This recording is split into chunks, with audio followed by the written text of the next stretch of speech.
Hey folks, Kostya here, and today I'll be continuing my series on the classics, covering another great German master, Max Lunga.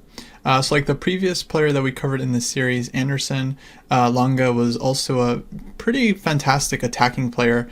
I remember seeing a lot of his games as a young student and being really impressed with some of his attacking abilities. He's probably best known for his contribution to opening theory, specifically the Max Lunga attack, which can come from a couple of different move orders, but essentially in this position, for example, in the two knights defense, white can play the move d4, and then after e takes d4, castles, bishop c5, and e5. We basically have the variation that's known as the Max Lunga attack. Here black typically plays d5, otherwise white gets some pretty serious attacking chances right off the bat. And in the past they used to play e takes f6. Nowadays bishop b5 is also a very serious move. But the main idea was to take on f6, d takes c4, let's say rook e1 check for example, bishop e6, f takes g7, rook g8, bishop g5, and a ton of complications from here, with black having this super strong pawn central majority, but white having lead in development, safer king, and initiative. So Lange had a couple of games featured in this line, a couple of nice wins, but for today's video I wanted to focus on some of his more well-known victories and games that really made an impression on me.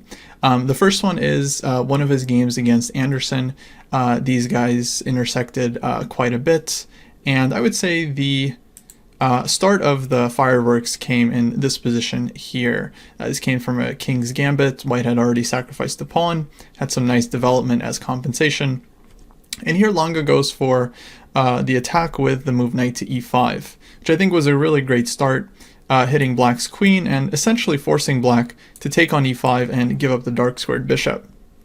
Now after d takes e5, white has doubled the pawns, but also has gotten access with rook f6 and can start attacking on the dark squares. The game continued knight c6, rook f6, queen g7, queen h5, now threatening potential rook takes h6.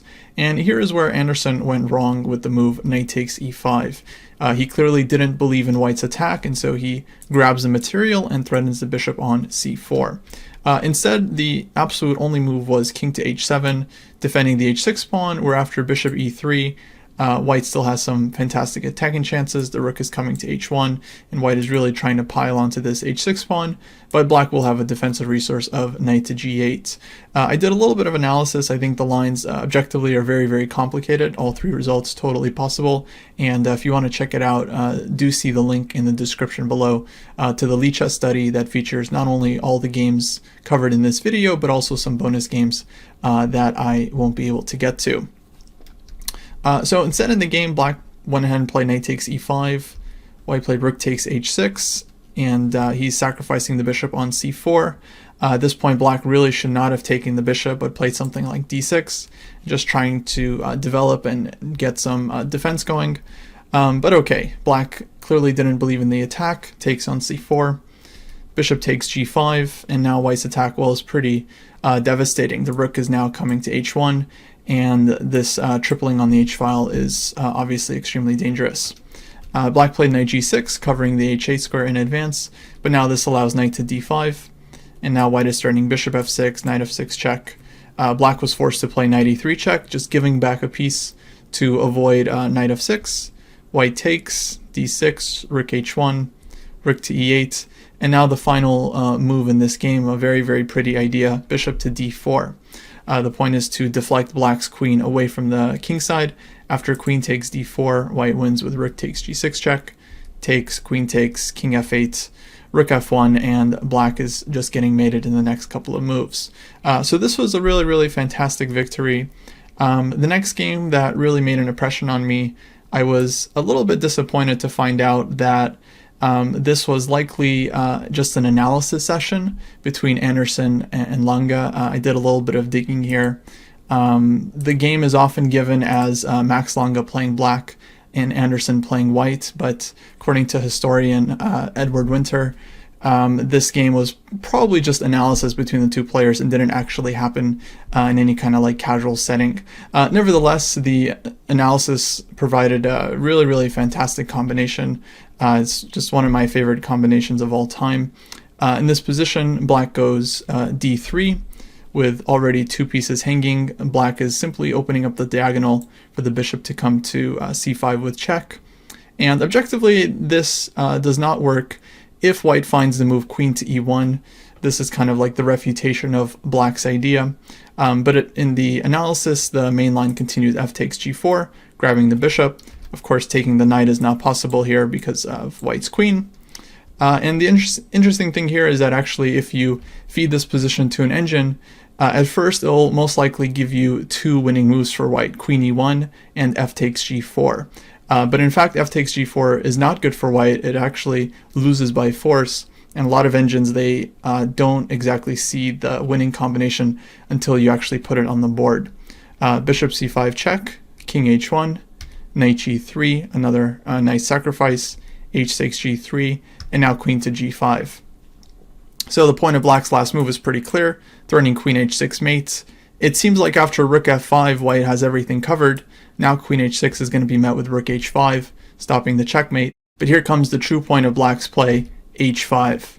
Leaving the queen hanging and simply trying to open up the rook along the h-file, setting up the exact same checkmate with h takes g4 as a huge threat. So rook takes g5, hg, then white has to block with the rook and just gets mated next move.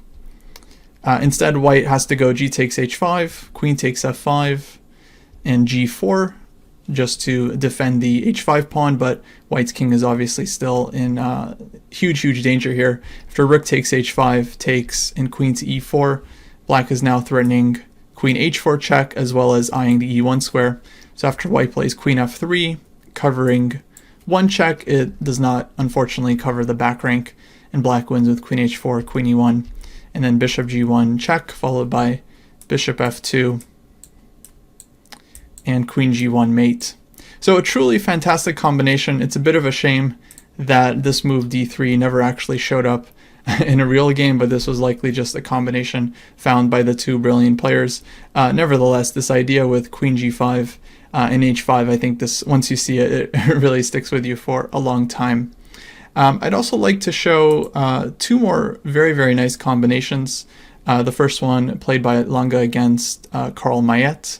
In this game, white had already sacrificed a pawn. I believe this was kind of an Evans Gambit. And here black plays the move d5, which was kind of a mistake. An understandable move. Black is trying to fight back in the center, but with the king not yet castled and white's king already on the king side, opening the center is definitely a very serious error on black's part. So white played e takes d5, of course opening the position, queen takes, knight c3, queen h5, and now just simple rook e1 check. And black's king is now in huge danger. If black blocks with bishop e6, it's running into d5. The move knight e7 runs into rook e5, followed by knight d5, and white is just crushing. King f8 runs into bishop a3 check, where black just doesn't have a good answer to this. And so because of these lines, black played the move king to d8.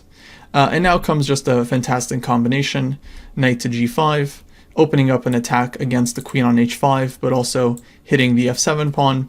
Black played queen takes d1, nothing else really to suggest. Knight takes f7, and this isn't just an in-between check, but actually an in-between mating attack. Black goes king d7, bishop f5, king is forced out to c6, and now the final mate is very pretty. Knight d8 check, king d6, and bishop f4 mate, and white never even needed to recapture this queen on d1.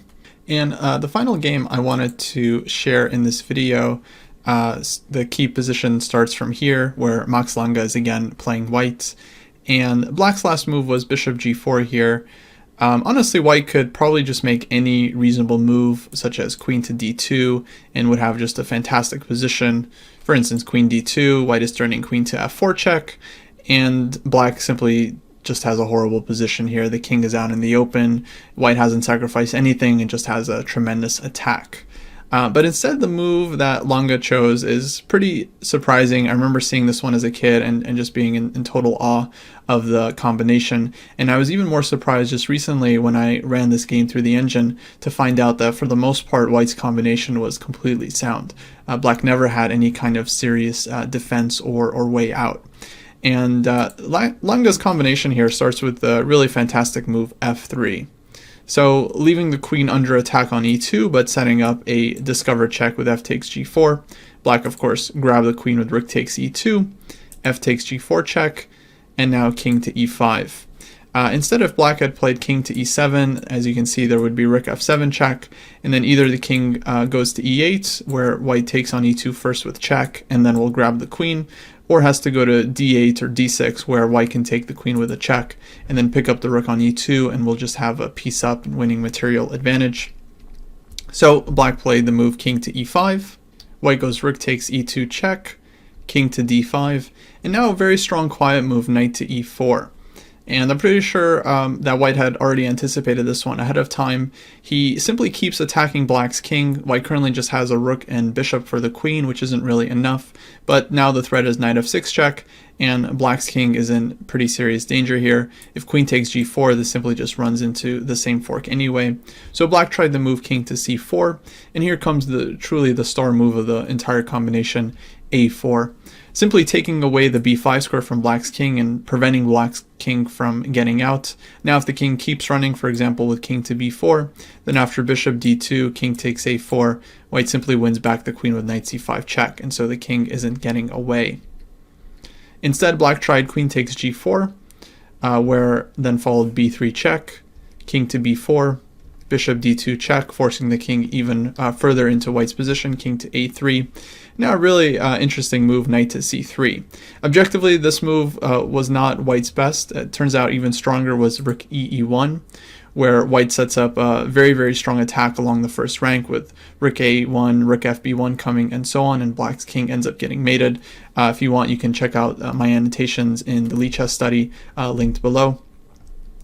But knight c3, I think this was a very interesting try as well. Black's best defense here was the move king to b2, where after the move h3, black has nothing better than queen takes e2, giving back the queen and going into this endgame, where black actually has a pretty active king now and a couple of pawns, but white does have an extra piece and objectively does stand better. Instead, black took on c3 with d takes c3, but this was kind of a losing move. Bishop takes c3, and now the point of white's combination is pretty clear. He wants to go rook a1 mate, and black's king is just kind of stuck. Black tried knight b4, rook a1, knight a2, but it was simply no use. Rook takes a2 check, the final sacrifice. King takes a2, rook to e1, and the game definitely could have ended here. I think there was nothing wrong with resigning, but black gave up his queen just to stave off mate for a couple more moves, and then after king a3, bishop c3, it was finally time to resign as rook a1 checkmate was coming next. So again, I remember just being super impressed by this game. I mean, practically speaking, the combination was totally unnecessary. White could have made any other move here. It would have had a completely winning position. But aesthetically, of course, this idea with just chasing the king down with the rook and minor pieces with knight e4, and of course this move a4 really made a lasting impression on me. That wraps it up for this video. Hope you guys enjoyed it. Once again, if you want to check out all of the games covered in this video and in this series, as well as some bonus games, do check out the link to the Lichess study in the description below, and hopefully I'll see you guys in the next one. Take care.